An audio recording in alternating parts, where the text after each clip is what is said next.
هذا سكانات تاع راسي دارني في الصبيط.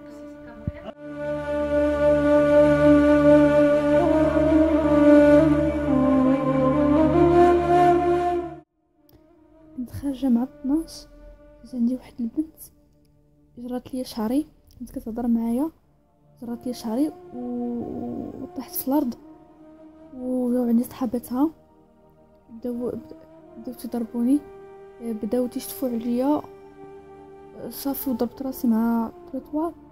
من بعد ما بقيتش عاقله، لقيت راسي في لومبيلونس وداوني للسبيطار من السادس. هادشي علاش عقلت. هذا ما بينك وبينها حتى حاجه؟ لا، ما بيني وبينها والو. البنت اللي عمرو لها راسها. باش عمرو لها راسها؟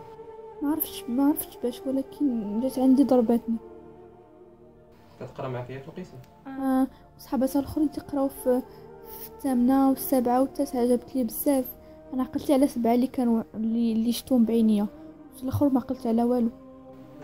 والمدير في المؤسسه شنو اش تيقول لك؟ المدير مشى عند ماما، قالت لها انا ماشي شغلي داك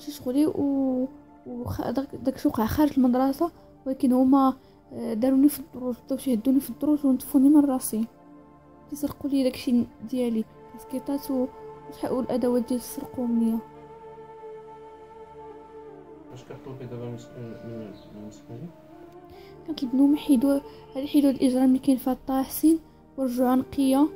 وكاين شي دراري تيجيو لطه حسين باش تيقراو فيها وتدخلوا ليها، وهاد الدراري تيمشيو للاصلاحيه.